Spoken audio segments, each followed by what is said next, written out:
Hello, this is Shambhavi. Welcome to Satsang. Satsang is an ancient spiritual practice from India. It means being in reality together. I give Satsang live every Wednesday and Sunday night in Portland, Maine. This Dharma talk was recorded during one of our Wednesday night gatherings. Please visit jayakula.org to learn more about the teachings. You can find video satsangs on Jayakula's YouTube channel, and my books are all available on Amazon.com. Much love to you, wherever and however you are.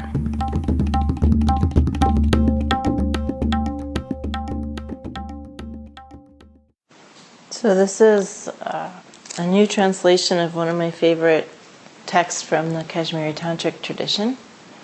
The text is called the Shiva Stotravali, and there's a few different translations into English of it. One very beautiful one that's probably not completely accurate, but it's really a lovely translation by a woman named Constance Rhodes. But this one is a newly released, loose translation. It's sort of by Swami Lakshmanju. It's really hard to characterize how he related to these texts. On the one hand, you could say that they're loose translations. On the other hand, you could say they're the most accurate translations, because he's translating the real essence meaning of these words. So his students got together and took a lot of different teachings that he gave on the Shiva Stotravali and sort of combined them into this text. And it includes both his riffs on the words of the different parts of the text and also conversations that he had with students during the teachings, which were recorded and that now have been translated. The Shiva Stotravali was spoken really by Utpaladeva, who lived a couple of generations before Abhinavagupta. The text in here, it's sort of a loose collection of devotional words. A lot of them were spoken in various states and then written down by his devotees. I don't know if all of them were spoken, because Utpaladeva was also a great scholar, so there was nothing to prevent him from writing now and then. He wrote lots of books of view teachings. And it's definitely the book from the Kashmiri tradition that I keep going back to after my interest in the more scholarly view teachings came to an end, more or less. Because when you're living those teachings, you don't really need to read about them. At one time it was very exciting for me to read about them. But now I just find these to be the most exciting words. So this is from chapter 1, called The Ecstasy of Devotion. O Lord, those people for whom this whole universe has become one with your consciousness and one with your presence. Presence is energy and consciousness. Presence is something you can feel. O Lord, those people for whom this whole universe has become one with your God consciousness and one with your presence, for those people who feel your presence in each and every part and parcel of the worldly field, those are really your devotees. So the ones who can feel the presence of Lord Shiva, or whatever you want to call it, that, in everything, in the worldly field, in a cup of tea, in a piece of music, in a stoplight, in everything. Those who can feel you in everything, those are your real devotees. For them, where is not a shrine? A shrine is also a shrine for them, meaning one that everyone agrees is a shrine. But a bathroom is also a divine shrine for them. This is now Swami Lakshmanju talking. So the first part that I read is his rendition of the verse, and now this is his commentary. And a clean place is also a shrine for them, and everywhere there is the possibility to attain God consciousness for them. They can attain God consciousness in this struggling state of the universe, not only in a temple. In a temple, they attain God consciousness, but in outward worldly states also they attain God consciousness. For them, there is no difference. This is the value of the kinds of practices that we do, which all have as their aim on some level or another the recognition of that presence in us, without us, and in everything. So at first you might have some experience of it being, it's in my heart. It's out there, but it's not in here. It's in my mind or in my consciousness, but it's not in my coffee cup. Or I can't experience it in my coffee cup. And eventually, through doing the practice, you are able to have that experience of that being everywhere and everything being made of that. And at that point, there's no difference between a temple and a bathroom. And then Swami Lakshmanju translates another verse. O Lord, you are the nature of everybody. You are the nature of everybody. And then Swami Lakshmanju says, everybody is attached to his own nature, to his own self.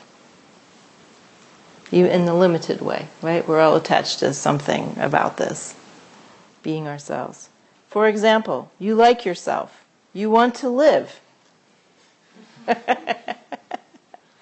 You don't want to be worried in any way. And everyone feels the same way. And that is himself in the real sense, your nature. God's nature. So loving you, loving God, he writes it with a capital U, is automatically achieved by everybody. Because everyone loves themselves.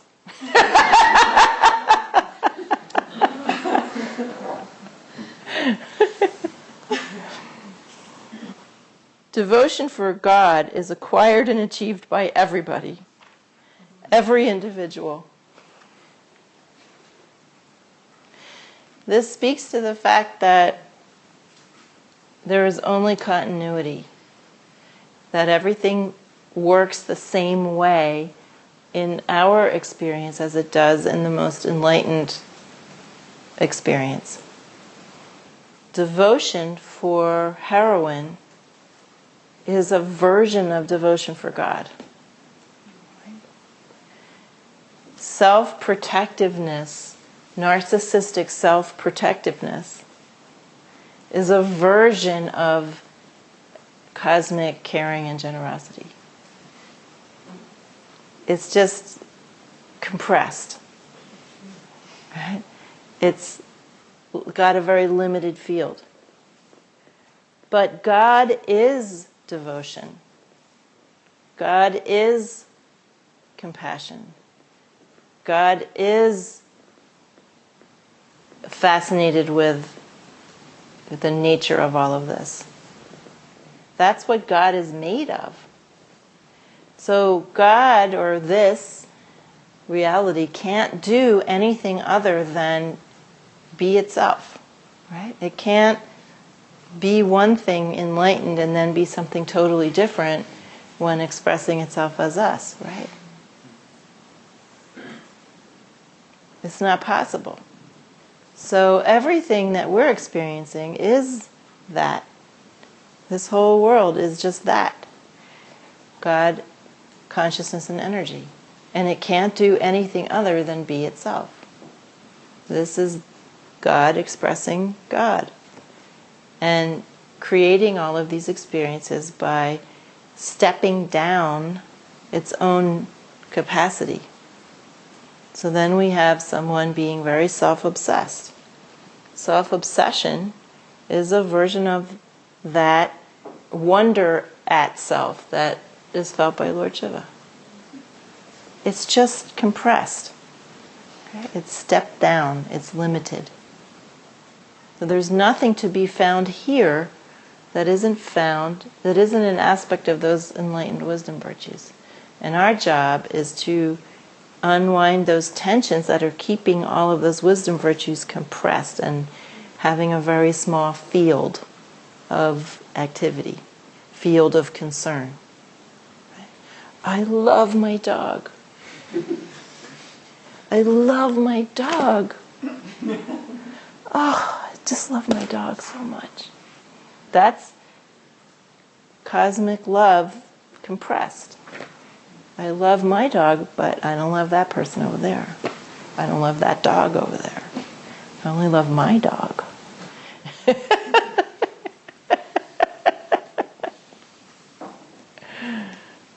But it's the same love. It's the same divine love, just expressed in a more limited way. There is nothing here that is not also an aspect of enlightened self.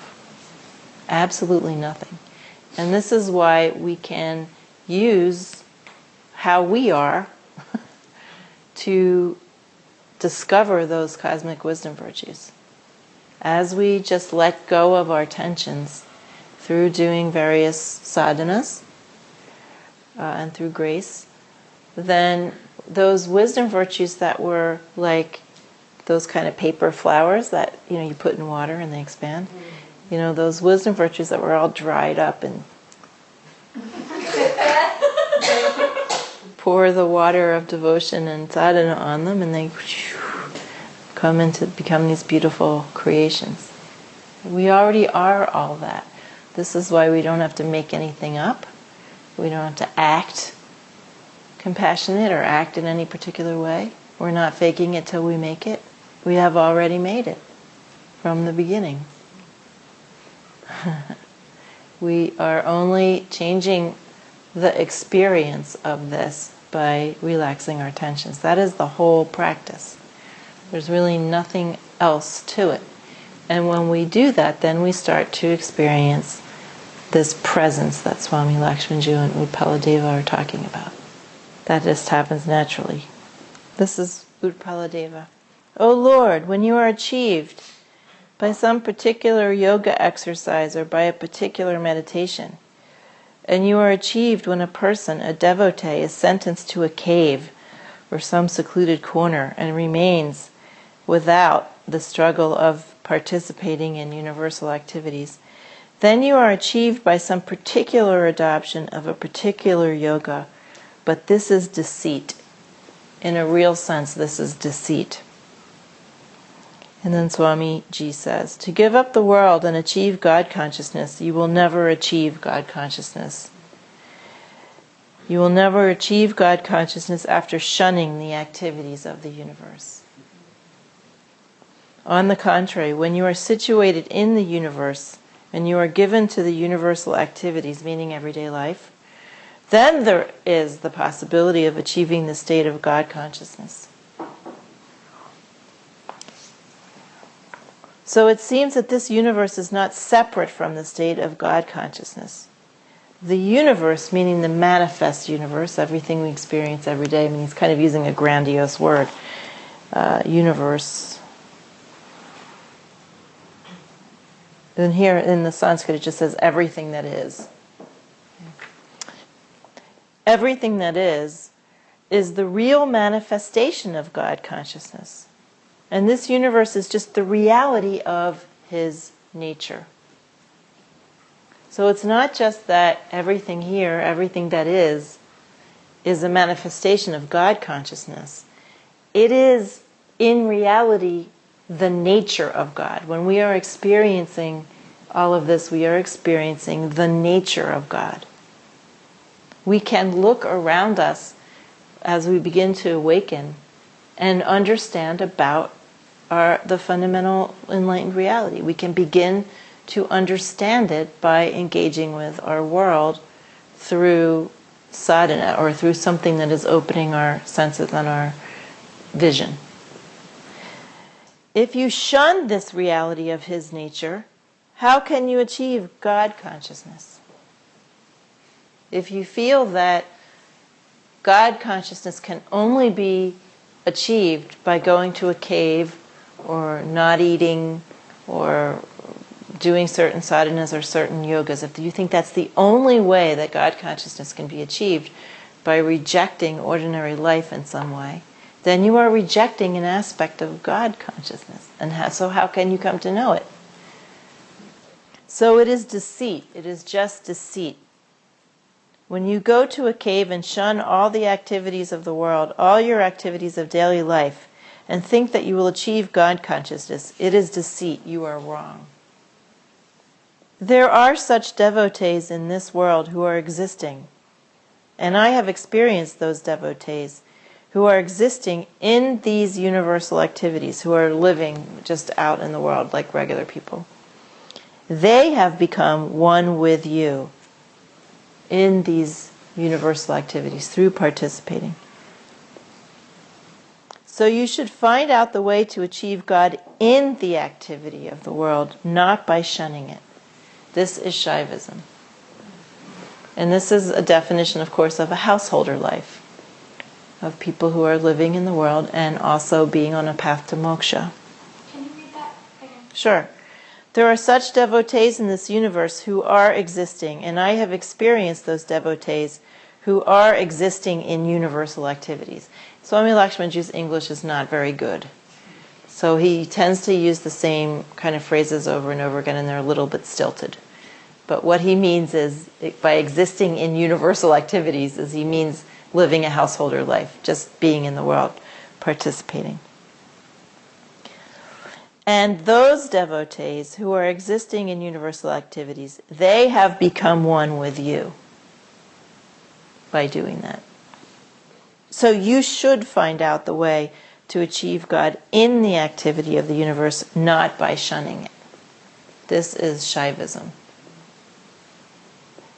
The real way of perceiving God is to perceive God in each and every action of life.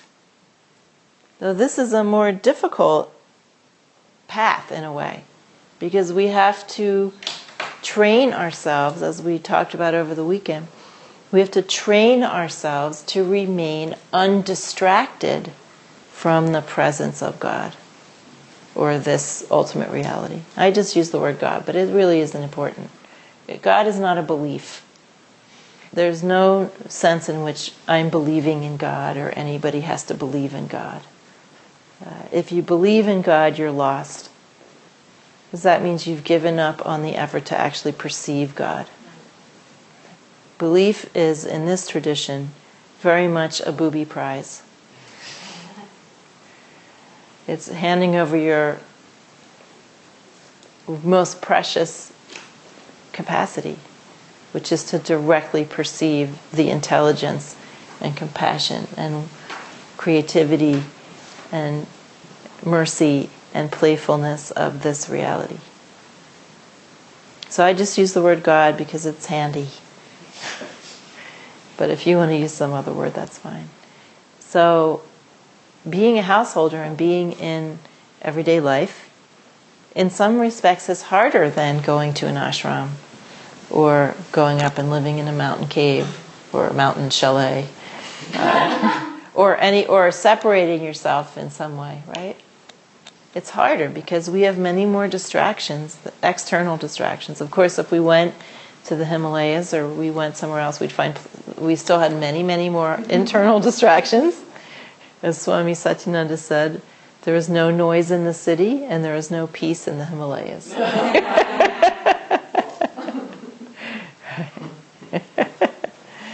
But when we are here, we have many more activities and people and things, and then our job is to remain undistracted from presence amidst all of this. That is the practice. First, to recognize the presence of this reality, its essence, nature, and then to remain undistracted from that. Swami Lakshmanji describes Bhairava, which is his name for it's like the name in Shaivism for Lord Shiva is Bhairava, the fierce form of Shiva. He says he's just overflowing with excitement. His own nature is so, he's just like,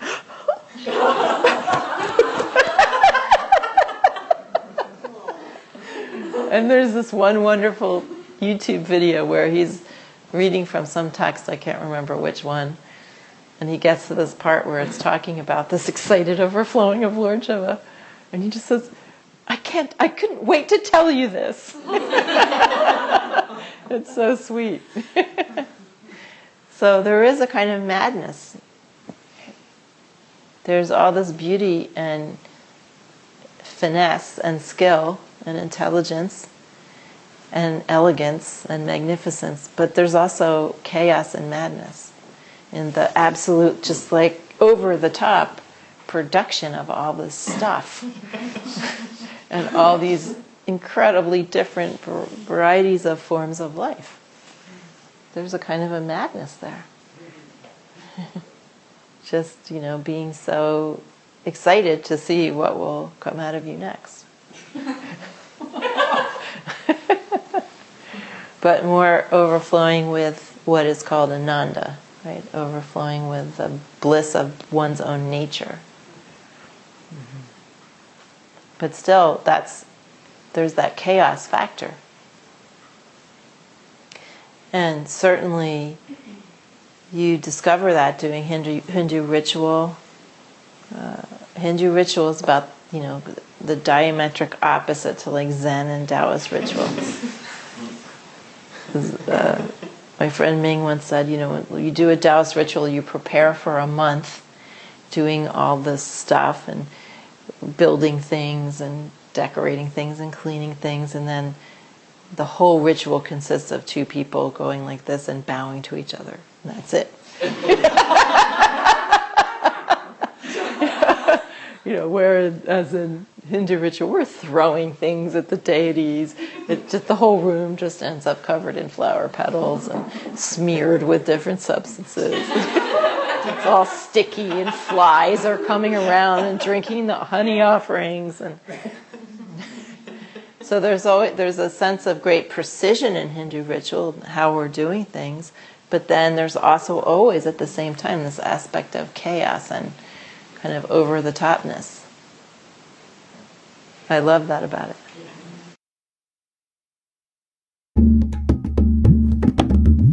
Jayakula is a nonprofit community offering opportunities to learn and practice in the direct realization traditions of Trika Shaivism and Dzogchen. We are based in Portland, Maine and Portland, Oregon. Visit jayakula.org to explore more of our offerings.